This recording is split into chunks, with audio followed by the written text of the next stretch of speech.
días, qué bueno que nos acompaña en Enfoque CN13 de cara a las elecciones y saludo esta mañana a los panelistas que estarán aquí platicando con nosotros. Osvaldo Ríos.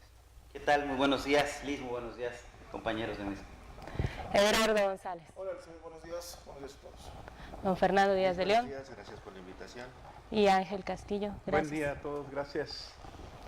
Y pues vamos a empezar porque se nos va el tiempo bien rápido y luego se nos quedan algunos temas ahí todavía atoradillos, pero una noticia que sorprendió a lo mejor a varios fue que Margarita Zavala declinara ir por la presidencia de México. Esto fue lo que pasó. Esta es una nota que nos tiene preparada nuestra compañera Fernanda Padilla sobre un poco de esta situación que pasó con Margarita Zavala.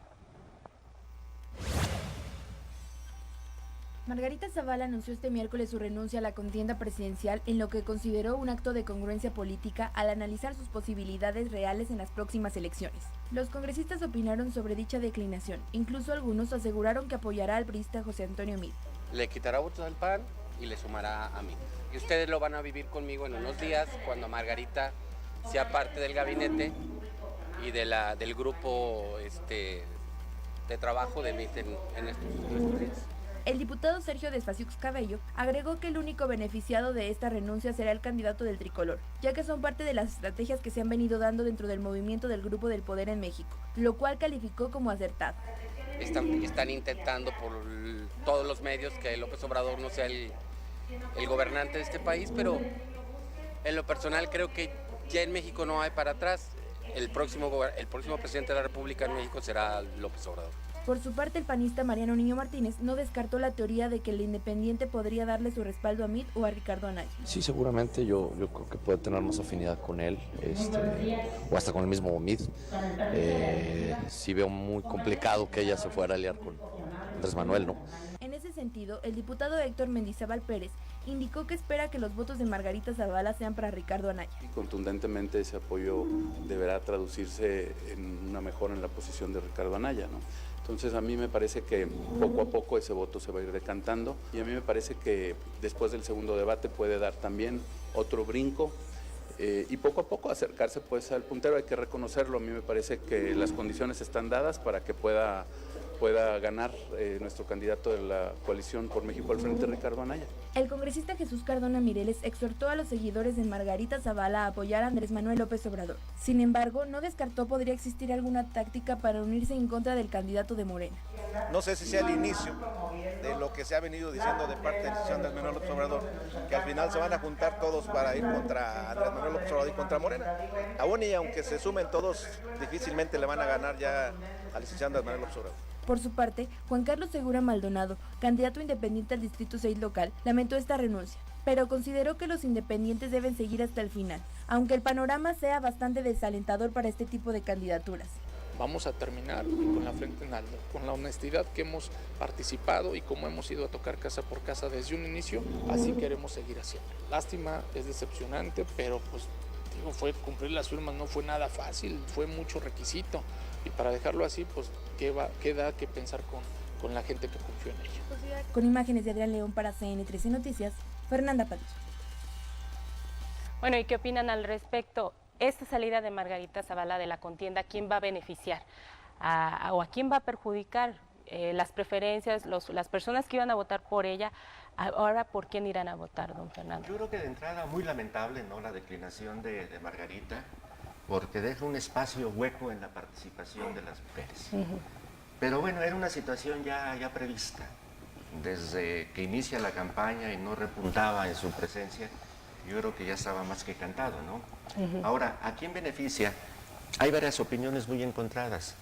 Yo creo que no al candidato del PAN, Ricardo Anaya, porque si alguien se apropió del partido e hizo un uso exageradamente excedido de los recursos para su promoción, fue propiamente Ricardo Anaya, y fue quien neutralizó la candidatura de otros aspirantes del Partido Acción Nacional. ¿A quién beneficia? Pues evidentemente que a José Antonio Meade. Todo ese sector del panismo, un importante sector del panismo, representado en el expresidente Felipe Calderón, pues evidentemente que simpatizaron de origen con la candidatura de José Antonio Meade. Entonces yo creo que el mayor beneficiado de esa declinación es el candidato del PRI, indudablemente, que no significa que con eso tenga garantizado su triunfo. Pero creo que una gran parte de los votos o las simpatías de Margarita se van hacia el candidato del PRI, aunque no lo ha dicho. Osvaldo, ¿coincides con Fernando? Sí, en la primera parte, en el sentido de que es muy lamentable, pero tiene que ver con la falsificación de las candidaturas independientes. Es decir, como no era una candidatura soportada sobre una agenda societaria que representara intereses colectivos o de un grupo social o una agenda temática que llevar a las decisiones políticas importantes, pues Margarita toma un cálculo como lo haría un político tradicional, un cálculo estrictamente electoral en un momento crucial de la campaña y usa una estrategia electoral. Yo estoy seguro que ningún candidato independiente, que sea auténticamente independiente, abandona la contienda después de tanto esfuerzo para lograr llegar a la boleta. Y en un segundo momento me parece que al final del día esta estrategia de la declinación de Margarita no es una declinación, y en este sentido del argumento que dije primero, que se haya tomado en el seno de las decisiones del equipo de campaña Margarita, sino en otro lugar. A mí me parece claramente que Los Pinos impulsó, apoyó, auspició y patrocinó las aspiraciones de Margarita, y que hoy lo que vemos es una estrategia de compactación del voto anti López Obrador. López Obrador tiene una amplia mayoría de preferencias electorales, con una excepción nada más, el voto anti López Obrador. Es más el voto anti AMLO que el voto pro AMLO. La diferencia es que el voto anti AMLO se encuentra fragmentado en diferentes opciones, y hoy lo que veo es una estrategia deliberada de los factores reales de poder de este país para tratar de ir compactando el voto anti López Obrador. Veremos dentro de muy poco tiempo probablemente al Bronco hacer lo mismo, y en algún momento plantearse con muchísima responsabilidad y decisión a estos grupos de poder la posibilidad de presentar un candidato frente a López Obrador.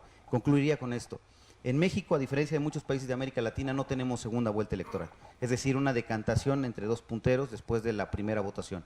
Del primer balotaje salen dos finalistas y el país elige uno de los dos. En México no tenemos la posibilidad, y creo que lo que estamos viendo es una segunda vuelta de facto adelantada, donde los que no quieren a un determinado candidato como presidente están haciendo un esfuerzo extraordinario para tratar de unificarle y presentarle un frente común. ¿Y este esfuerzo va a alcanzar? No sé si tú coincidas con Sí, Osvaldo. Coincido con ellos en la mayoría, sin embargo, me queda claro que en la política, y aquí tenemos a un maestro como Ángel Castillo, no hay congruencia. Si hay congruencia, Margarita deberá sumarse a los partidos al partido que en un principio del cual ella renuncia o emana. Sin embargo, bueno, en la política también existe la prostitución. Yo quiero pensar que ahorita Margarita Zavala está evidentemente escuchando ofertas de todos, a ver ese poquito capital político que tiene comparado con Andrés Manuel López Obrador, con Ricardo Anaya, a ver ese poquito, y con José Antonio Meade, a ver ese poquito capital, a ver cuál le suma y a ver realmente qué tanto le significaría, decía Osvaldo,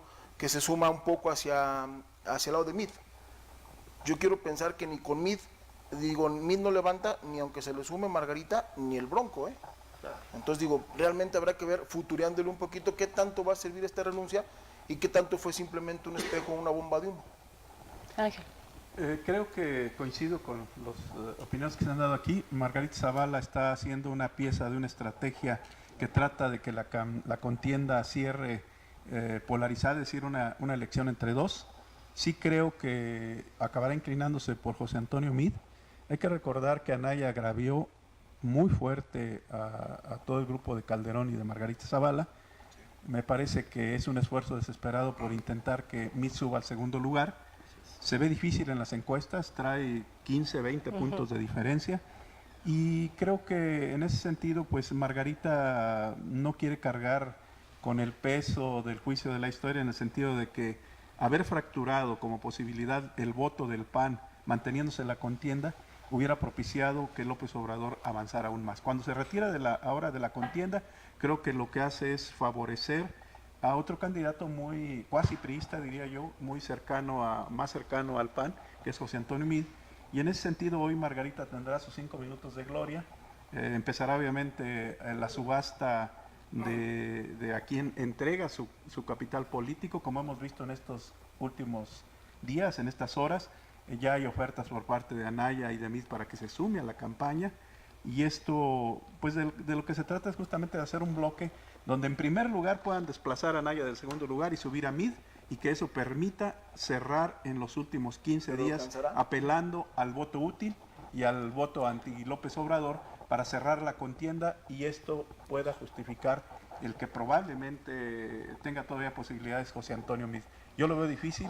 creo que se ha consolidado ya demasiado la posición de López Obrador y va a ser difícil que lo bajen. Era lo que comentaba, Yo creo es que difícil. fortalece además la tesis de que solamente hay dos opciones para lograr que López Obrador no gane. Uno, o lo matan, como ya dijeron, o se muere el señor, o le echan montón todos los partidos. O sea, lo que estamos viendo estaba anticipado. O sea, no estamos en un escenario novedoso. Ya sabíamos, ¿sí?, que las candidaturas independientes como el Bronco y Margarita estaban nacidas para sumarse. O sea, como tal, los independientes fueron concebidos para no nacer, eso lo sabemos, porque la propia ley electoral les marca una serie de candados. Entonces, la única posibilidad de que MIT pueda remontar y estar en condiciones de competencia es juntarse y dar la posibilidad al segundo mejor posicionado. A ver. Bueno, yo nada más daré un dato. En la última encuesta de Reforma dice que 80% de los mexicanos jamás votarían por el PRI. Yo coincido, en ningún caso me parece que MIT podría ser la alternativa que le presenten a López Obrador. En mi análisis yo lo que decía es, Margarita declina eventualmente por MIT porque es que el grupo de Felipe Calderón tiene mucha más afinidad con José Antonio MIT que con Ricardo Anaya por los agravios comunes y por que incluso José Antonio MIT fue parte del equipo de Felipe Calderón, sino que me refiero a que no creo que sea para habilitar a José Antonio MIT frente a López Obrador. A mí me parece que en este primer momento pueden aglutinar con MIT, pero que finalmente mi visión o mi escenario es que será Ricardo Anaya aglutinando a todos los factores reales de poder, al PRI mismo, en una candidatura frente a López Obrador. 80% de los mexicanos no votarían nunca por el PRI. Entonces me parece que la única posibilidad que tienen de vencer a López Obrador en la elección es con una alternativa distinta. Que sería Anaya. Algunos matices. Primero, este es un juego de élites. Habrá que cuestionarse qué pasaría a nivel de masas, a nivel de votantes, a nivel de sociedad. Este es el juego de estrategias en la cúpula. Yo soy de los que creo que una cosa es las estrategias de la élite y otro cómo lo está percibiendo la sociedad. Por ejemplo, en el caso de que decidieran todos hacer un bloque contra López Obrador impulsando a Ricardo Anaya, en el caso del PRI yo veo difícil que muchos priistas de base se identifiquen con Anaya. Y me parece más que en términos de voto útil priista, ese voto se va a López Obrador. Y entonces esto puede hacer la diferencia, porque el voto útil que hoy se calcula que anda alrededor del 20%, 26%, con que López Obrador logre captar para su causa por lo menos el 6 o 8% de ese voto útil, literalmente llega al 50% de las preferencias y eso fortalece a López Obrador. A ver, ya vimos que Margarita declina, pero ahora viene un debate, el segundo debate. ¿Cómo ven, cómo lo esperan? Ya sin una de las candidatas, ¿cuáles son las expectativas? Y sobre todo lo que comentábamos ahorita en el corte, se atraviesa la final del fútbol. Sí, deportivamente está marcada a las 7 de la noche la final en Toluca. Existe la posibilidad, por ser final, tiene que haber un ganador que haya tiempo extra, media hora más y posiblemente penales de persistir el empate. El debate está programado para arrancar inmediatamente después de la final del fútbol mexicano, es decir, a las 9 de la noche. Por ahí puede pasar, pero en México todo está planchado, no creo que no tengan visto este panorama, ¿no? Ya hay un definido. Pues yo creo que sí. Decía ahorita en el corte de que los penales se van a dar en el debate de los candidatos. Sí, ahí van a ser los penales, ahí va a ser la final.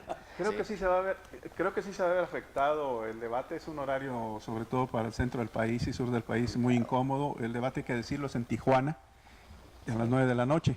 Yo en particular creo que esta será la última oportunidad que tendrá José Antonio Meade de remontar un poco los números adversos que tiene y que otra vez se repetirá el todos contra Andrés Manuel López Obrador cuestionándolo, y me parece que López Obrador irá en la misma línea estratégica administrando la ventaja que tiene, contestando con generalidades, y su mayor riesgo es que pierda el control en una provocación y pueda salirse de sus casillas y mostrarse en un talante intolerante o agresivo. Pero ha cuidado mucho esto, ¿no? En esta campaña ha cuidado no salirse ahora sí que de control, como que la estrategia que tienen lo han mantenido bien, no sé cuál es la... Yo quisiera colocar la hipótesis de que no vaya López Obrador al debate. ¿Qué ocurriría? No pasa nada. No pasa nada. A lo mejor baja 1 o 2 puntos en las preferencias, pero no ocurrirá nada. Hasta como estrategia política igual y no acude. Sí, bueno, recordemos que el debate que me parece que hubo una percepción que ganó Ricardo Anaya en la primera ocasión al finalizar el ejercicio, encuesta en Reforma y dicen fue claro Anaya, La duda era cuánto le significó electoralmente en puntos, era nuestra pregunta. Y Reforma en su propia encuesta documenta que alrededor de entre 5 y 6 puntos porcentuales fue lo que recuperó. Entonces, habrá que ver si en este segundo debate hay todavía mayor concentración de audiencias para que pueda realmente influir en la elección. Algo bien interesante, el primer debate, es que lo vieron 14 millones de televidentes y 7 millones a través de plataformas de internet, Twitter, Facebook y las páginas de YouTube del organismo electoral y los candidatos. Es el debate más visto de la historia, el que tuvimos hace ya pues, prácticamente, que son 3 semanas, ¿no? Ahora este debate del 20 de mayo en Tijuana es, me parece, 2 cosas. La última llamada para que MIT pueda recuperar algo de preferencia, pero también la única posibilidad que tiene Ricardo Anaya de volverse competitivo frente a López Obrador. Si en este segundo momento no ocurre algo verdaderamente fuera del script que sacuda esta inercia de preferencias electorales que trae López Obrador, creo que va a ser muy complicado desmontarlas para el futuro. Y tiene razón Fernando, ir a un debate puede tener un costo mayor si ocurre un error o Andrés Manuel cae en una provocación de los demás aspirantes. Y si no va, evidentemente tendrá un costo, pero me parece que va a ser un costo deliberadamente administrado. Puede jugar con la ventaja altísima que tiene para poder administrar su pérdida en términos de percepción. Sin embargo, yo diría, el que no va a debatir me parece que también pierde la posibilidad de asumir una posición proactiva frente a los otros candidatos, y si no ganar, mantener la mayoría. Hoy lo que está en el debate es ya si López Obrador logra superar el 50% de preferencias y alcanzar una mayoría en las cámaras, que es algo que hace 3 meses veíamos prácticamente imposible en cualquier candidato. Yo creo que López Obrador perdiendo gana. ¿Y a qué me refiero? Ya todos los candidatos le han dicho todo y no le han hecho absolutamente nada.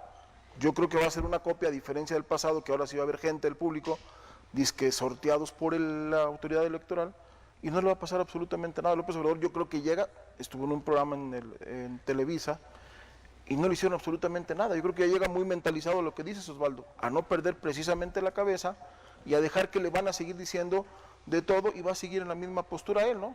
Como dice el licenciado Gel Castillo, contestando generalidades. Y aparte, estamos viendo que están creciendo los simpatizantes de López Obrador. Claro. Aquí en San Luis Potosí no era un estado, ahora sí que a favor de Morena, y vino esta semana, estuvo en Río Verde, en Valles, en Tamazunchale, y fue impresionante. Estas fueron las imágenes, hicimos un comparativo entre Anaya, MIT y López Obrador aquí en San Luis Potosí. Y esto fue. Eso fue lo que ocurrió en Anaya, en Río Verde, y lo que decíamos era prácticamente puro militante panista, ¿no? Candidatos, no sé cómo lo vieron ustedes. Bueno, aquí quiero recordar que muchos analistas teóricos coinciden en que la política es percepción y que uno de los campos de batalla en que se desenvuelven las campañas es el espacio público. Y en ese sentido, Andrés Manuel López Obrador ha demostrado que trae un equipo de operadores que son capaces de llenar las plazas públicas.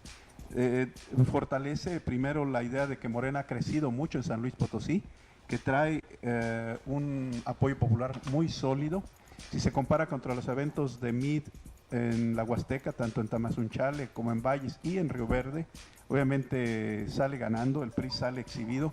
Prácticamente López Obrador organizó los eventos masivos que el PRI en otros años, hace décadas, organizaba.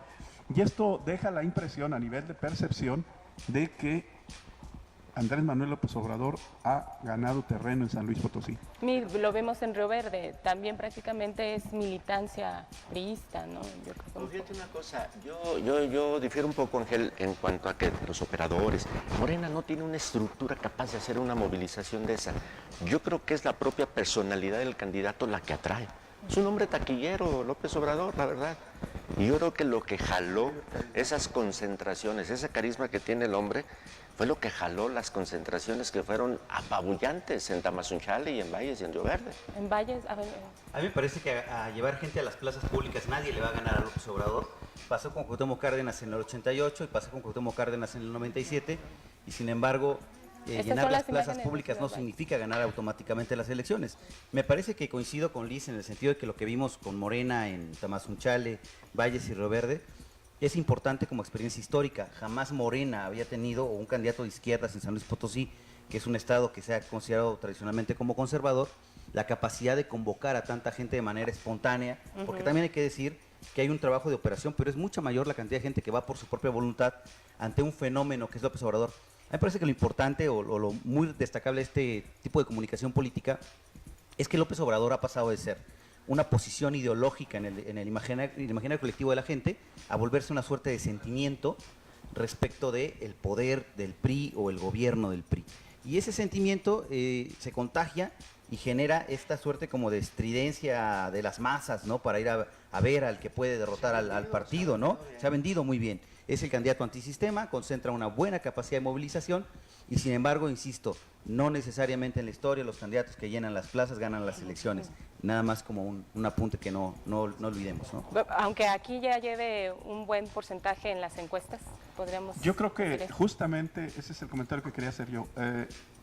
Cierto que podemos poner en duda si las plazas llenas significan urnas llenas, pero sí hay un fenómeno ahí. Sí está moviendo masas, sí está moviendo voluntad, sí está tocando el corazón de las personas, sí está generando tendencias de voto. Esto va a cambiar la geometría política del Estado. Me parece que hoy el que está en riesgo de irse al tercero y probablemente cuarto lugar sea el PRI, y que hoy el primero y segundo lugar se está disputando entre el Frente por México, que lo componen PAN, PRD y Movimiento Ciudadano, contra Morena, Partido Encuentro Social, que se están consolidando, y esto impacta las posibilidades de los candidatos al Senado y a las presidencias municipales. Bueno, pues ahí... ¿La Morena en San Luis? Perdón que me meta No, ya nada más tu último comentario. Es lo que yo les quería decir, digo, ante estas imágenes, y si ustedes me están diciendo que para mí López Obrador ya tiene un staff muy marcado en todas sus presentaciones, en todas sus giras, no quiere decir que esté acarreando gente a todas partes donde va. Evidentemente, como dijo Fernando, es un hombre taquillero, la gente va y lo sigue y le está creyendo y está tocando el corazón y está llegando al electorado. Pero yo les pregunto rápidamente, ¿gana Morena entonces en San Luis Potosí ante esas imágenes? No con la pinta tampoco, el voto en cascada no es en automático. Eso aún cuando él ha convocado y lo ha dicho, exacto, voten por... Digo, aquí vemos el caso de Leonel Cerrato, ¿no? Que le pidió, que ni lo conocía, le pidió, diga que soy el heredero del doctor Nava, ¿no? No es en automático, aquí hay una diferenciación muy clara en el voto, en la capital potosina. Sí van a votar por López Obrador muchos potosinos, pero van a diferenciar el voto en lo local. Van a votar por la persona. Exacto.